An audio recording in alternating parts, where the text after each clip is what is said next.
কি? ও তো মাছ কাটছে না, ও তো মাছ কাঁচা খেয়ে ফেলছে। কি? ও তো পেতনি, ও তো আমার আমাদের এখন আর এই জঙ্গলে থাকা যাবে না। এখন বর্ষাকাল, এখন আমাদের মানুষের বাড়ি থাকতে হবে ছদ্মবেশে। তোরা কি বলাস? আমরা এক একজন এক এক বাড়িতে থাকবো। যদি ভর করে থাকতে চাস তাহলে আমরা কালকেই মানুষের বাড়ি যাব। তাহলে চল আমরা কালকেই। আমরা মানুষের বাড়িতে ছদ্মবেশে থাকবো। অবশ্যের বউ কাপড় শুকাতে লাগছিল, তখন রমেশের বউকে পেতনিরা ভর করলো। তারপর রমেশের বউ অনেক কাজ করলো, কিন্তু রমেশ হঠাৎ বুঝতে পারলো যে আমার বউ এত অলস, কিন্তু হঠাৎ করে এত কাজ করছে, কোনো কারণ নাই তো।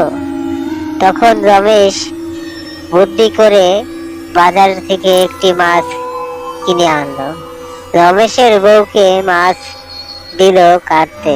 রমেশ লুকিয়ে দেখছিল। কি? ও তো মাছ কাটছে না, ও তো মাছ কাঁচা খেয়ে ফেলছে।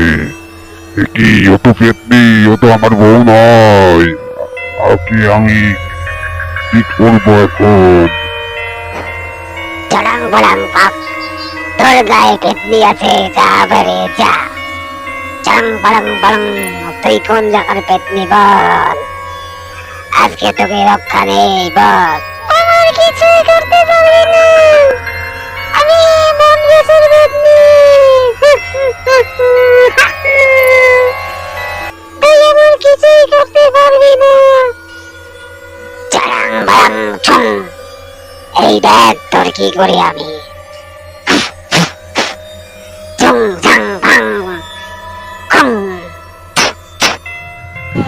আমাকে ছেড়ে দে, আমি এক্ষুনি পালাবো। আমি আর এখানে থাকবো না, আমাকে ছেড়ে দে, আমাকে ছেড়ে দে।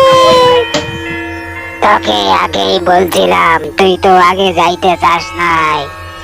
এখন তো রক্ষা নাই, তোকে এই বোতলের ভিতর বন্দি করবো। ছু, ছা, আ, ছু। তারপর পেতনি বাঁচার জন্য অনেক কান্নাকাটি করলো, কিন্তু সাধু কিছুতেই পেতনিকে ছাড়লো না। পেতনিকে বোতল বন্দি করে মেরে ফেললো।